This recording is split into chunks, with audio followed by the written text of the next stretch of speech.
Peace Collective, welcome back to the realm of alignment where we unlock the body's hidden codes.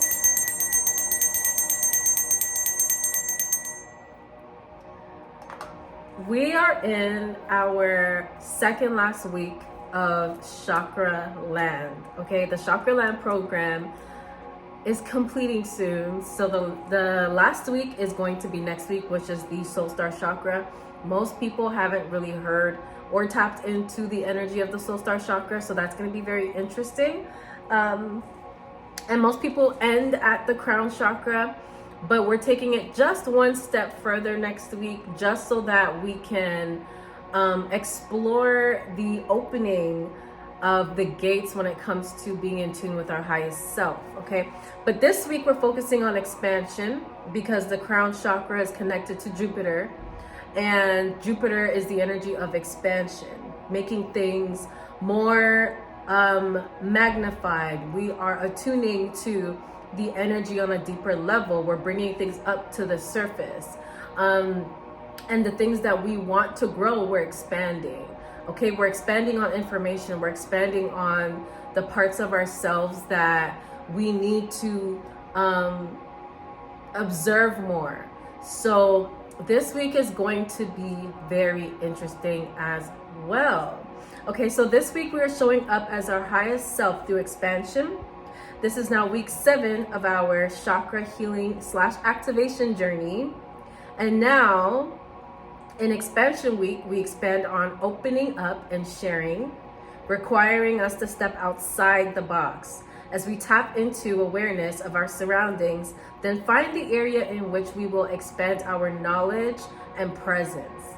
Okay, so grab your journals and your pens, don't forget, because it's time to do some work. Okay, so happy Moonday, everyone. Today is a day of focusing on our emotions and attuning ourselves to how we feel through this expansion process. Okay, now let's get into the questions, because the questions are going to be, more on the side of longer than the other videos. So we need to jump into this now, or else we're going to have an hour video today. So straight to it.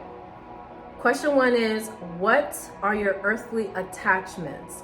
Now, your crown chakra is the energy of, wait, we're skipping a whole process here. Hold on. Let's talk about the crown chakra for a second, okay? So the crown chakra asks you to release codependency, okay? It is the chakra of learning how to release attachments, and earthly attachments in particular. Begin healing with this shadow work question by asking yourself, what are you attached to in this world? So your crown chakra is what creates all of your attachments in this realm, and it's where you kind of get stuck in your head on the things that you are emotionally attached to. And how we can release that attachment is by acknowledging where the fear of releasing that attachment is stemming from. So I look at the crown chakra as a co-chakra, because the crown chakra needs the other chakras to operate. All of the chakras need each other, but the crown chakra is what, it's like a portal. It's what opens up to allow the information, emotions, feelings, thoughts, all the things to come through. And then the other chakras is what allows those thoughts, feelings, emotions, and everything else to actually manifest, So the crown chakra is like your secondary gateway chakra, which the first gateway would be your soul star chakra. And then the crown chakra is like the awareness of the energy. So I look at it as like the co-chakra. It's like the partner to the other chakras. It's what welcomes the energy in, but the other chakras kind of materialize what's being welcomed in through the crown chakra. So it's either what's being welcomed in is a part of your conscious mind, or it's a part of your subconscious mind. Your other chakras will help determine that. So if you're in the imbalanced energy, for example, your root chakra is imbalanced and you're sitting in the energy of fear, and your thoughts that come in is about a friendship that you have. So now your crown chakra is welcoming in this thought, but because your root chakra is imbalanced and you're in a fearful energy, that thought that has come in through your crown chakra is now materializing into fearful energy. So now you're thinking all these negative things about the friendship, or what this person thinks about you and what this person feels about you, and so on and so forth. So this chakra is purely the energy of everything come as you are type energy. It's like the universe's come as you are energy. So your crown chakra welcomes in things as they are, and the rest of your chakras actualizes that thought, feeling, emotion, whatever perspective that is coming in through your crown chakra. Hope that makes sense. Now, there is a rune that goes along with this energy. It's called Wunjo. This Wunjo rune translates to joy, bliss, or delight, symbolizing emotional well-being, harmony, success, and the peaceful unity of a community. So if you work with symbols and you like runes, you can take these runes and draw them on, your hand. Sometimes people do it on their skin. Sometimes people get rune tattoos. Sometimes people will draw it on a piece of paper and put it on, your altar, your self-love altar if you have one. Put it under your pillow and sleep with it under your pillow for the information to become a part of your subconscious mind. You can work with symbols in so many different types of ways. If you do candle magic, you can write a rune on a piece of paper and put an incantation, write down something that you want to come to fruition and put it at the bottom of your candle, okay? Until that candle's done burning. And how you discard it depends on the rune that you're working with. Just follow your intuition and use your discernment, okay? Now, we're gonna go back to question number 1. What are your earthly attachments? So we just talked about that a little bit. You just have to figure out you on an intimate level of what your attachments to this earth is. Some of the attachments are inevitable. Like we have family, we have, siblings, or we have our cousins, we have our children. These are also earthly attachments that we can't help but have. But it's still a part of things, and it's still a part of the energy that we are required to not become fully attached to, but to experience. Relationships, jobs, information. There's so many different things in this realm that we experience on an earthly level that we can help becoming attached to. So just think about for yourself what your earthly attachments are and write that down, okay? And then moving into question number 2 is, where do you resist surrender, and what fear sits under the surrender? Now, this is a question that's, I believe, is in my Quantum Ascension workbook. Let me see really quick.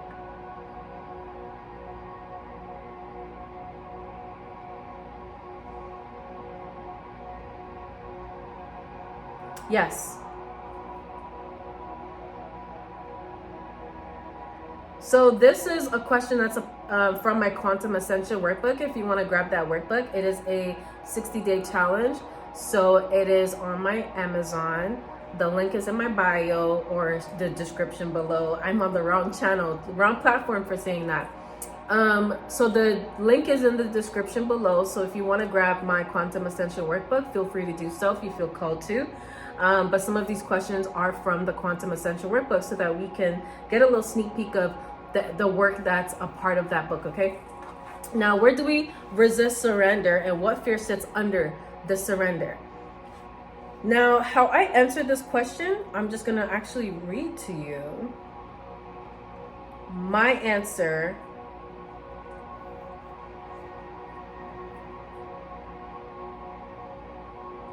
to this question.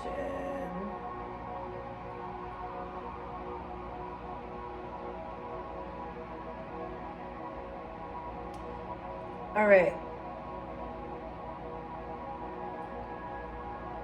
I am facing resistance in surrendering, where surrender would require me to receive without earning, proving, or preparing. There is this difficult time I have with allowing myself to trust and receive without proof of what's coming. Wait, sorry, I said that wrong. There is this difficult time I have with allowing myself to trust and receive without proof that what's coming in was earned. This feels like a self-value issue where the level in which I value myself needs improvement, believing that I am worthy, for starters. So my resistance in surrendering definitely comes from feeling like what I'm receiving has to be earned because of the hustle culture that I live in.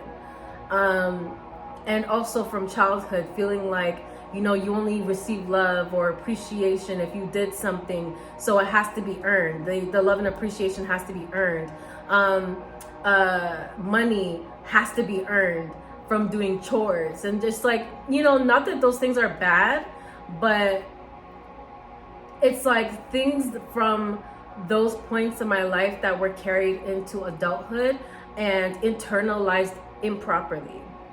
Okay, so for yourself, think about where you are resisting the surrender, because I had to come to a realization that, you know, the surrender isn't about like just giving in and, you know, throwing your power to the side and just letting life have its way with you. It's more so just learning that in order for the steps of life to flow and to manifest, releasing and taking your hands off of it is the best way to actually enjoy the process, because we don't have control over how things play out. We will never have control over how things play out. Even if you're manifesting something, you can manifest the outcome of something, but the process and how it plays out, you have no control over that. So understanding that surrender means to take your hands off and just allow things to play out until it gets to a point where you're happy with the outcome, then you're just going to put yourself in a fearful state of mind. You're going to manifest fear because you're trying to control the outcome, and you're fearful of things not turning out the way in which you wish for things to turn out. So it's just welcoming all this darker energy. But that's because you have to come out of the mindset, if that resonates with you, if that's also where you are struggling with surrender, you have to come out of the mind state that, you know, things are going to be bad if you don't put your hands on it, or things are going to be bad if you don't try to make things go a certain type of way. You have to be in a state of ease when you are welcoming in a specific type of reality. You have to be at ease. And I know it's easier said than done, but it's how we bring in the things that we want, because when we're not in a state of ease, that means we're in a state of fear. We're in a state of discomfort. And the state that you're in is what welcomes in more of how you are feeling. So if you have no control over how things play out, then you might as well just let it go. Because trying to control it is what's going to welcome in darker forces and darker energies and more of what you don't want. Okay, yeah, so there's that. Next question is, what does structure mean for you? Your perception of reality creates your structure.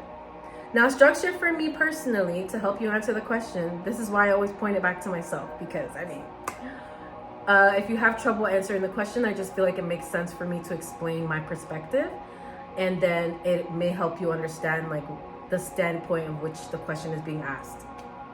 Okay, the angle in which I'm coming from. So structure means for me security. When there's structure, there's security. If there's no structure, I feel insecure. I realize that structure has to come from my own routine and my own daily practices, not from anything outside of myself.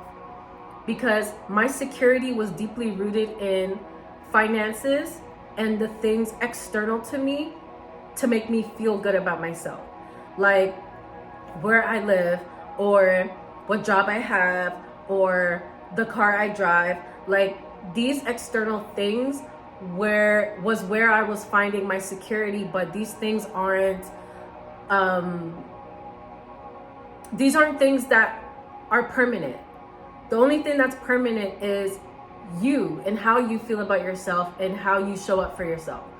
And how I needed to show up for myself was creating my own structure, my own form of security. So how my structure is starting to look now as opposed to what it looked like before is taking control over my own workout routines, getting up at a certain time.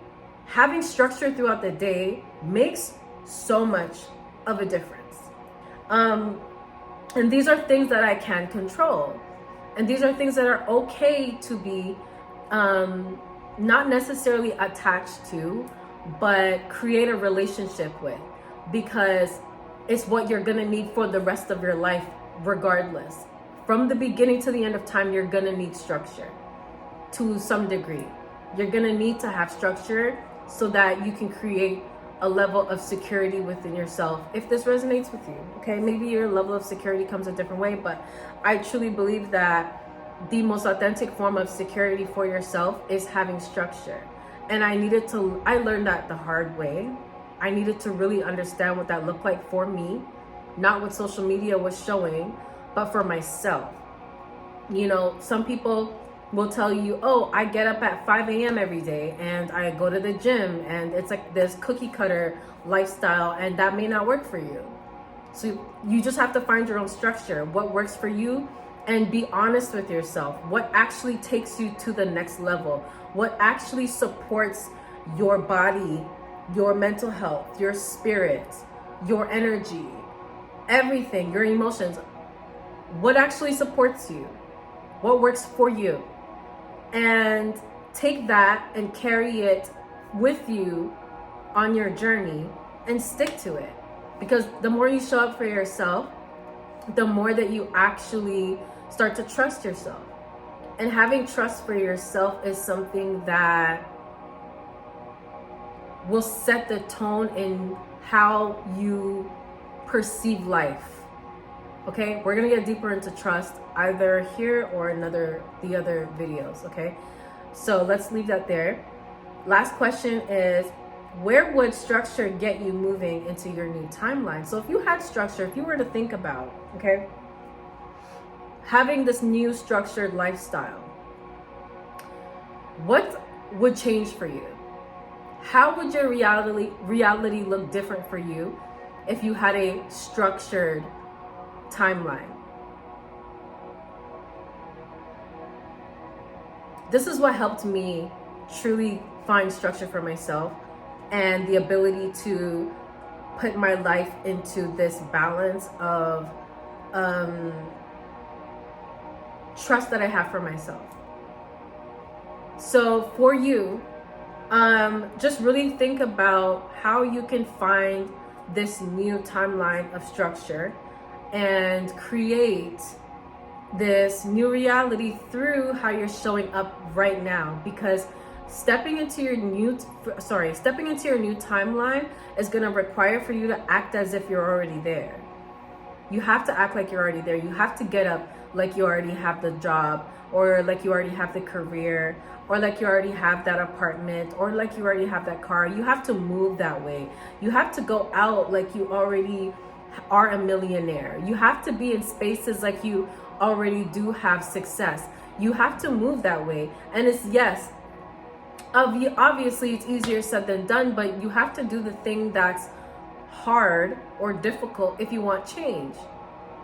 You can't do the same thing over and over expecting a different result. That's insanity. We know this, okay? We know this. We know this information.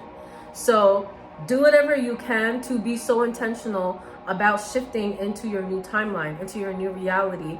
And that you being so focused on what's coming in, and not on what's coming in, but experiencing the things that have come in, will help you detach from the things that you don't need to be attached to. That will help with the attachment, okay? Trusting yourself will help with earthly attachments. Because how you show up for yourself will really make it clear to your subconscious mind that you can trust yourself. You can trust your thoughts. You can trust your feelings. You can trust the steps that you're taking forward. You can trust your intuition because you know when God's talking to you. Let's move on to the Moonday reflection tool. Today we are going to do a release breath. Okay, so this is how we're going to help ourselves release our attachments to things and help support the energy that we're moving through today. So we're going to start with inhaling through our nose and hold for 4. And then we're going to exhale through our mouth for 8. Okay, so inhale for 4, hold for 4, and exhale for 8. And while we're exhaling, let's imagine releasing things like control, timelines, expectations, fear, okay? And repeat it 7 times. We're not going to do it 7 times right now. We're just going to do it 3 times, and then you can continue after this video, or, you know, just on your own. So let's inhale, hold, exhale,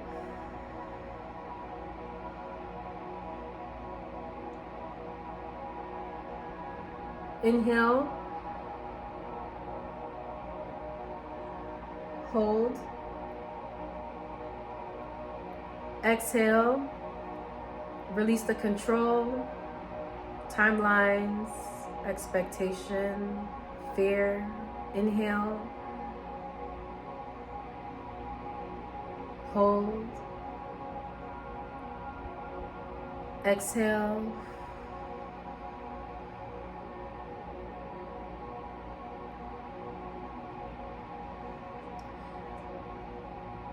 now we're going to ask ourselves, what am I carrying that no longer belongs in the next chapter of my life? What are you carrying that no longer belongs in the next chapter of your life? Second reflection question is, if I trusted life a little more, what would I finally let go of? If you trusted life a little more, what would you finally let go of?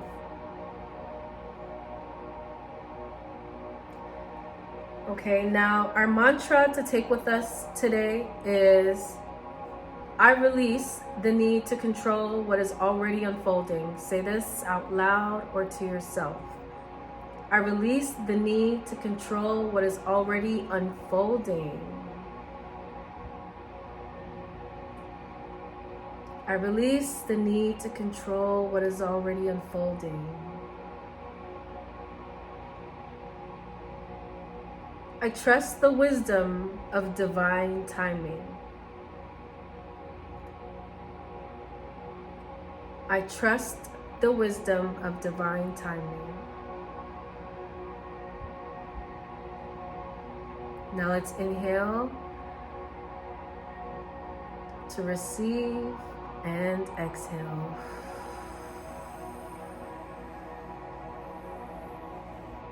Ashe, ashe, ashe.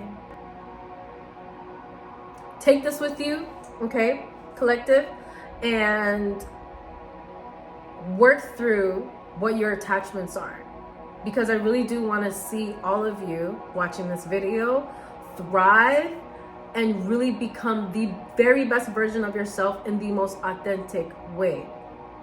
Okay, so that's it for this video. I love you guys so much. Don't forget to check the links below in the description if you want to grab the Quantum Ascension Workbook. I also have the links of my family's channels that you guys can follow and support them in Toronto if you'd like to. And I think that's all. So I'll see you guys in the next video. Do the work, okay? Love you. Peace.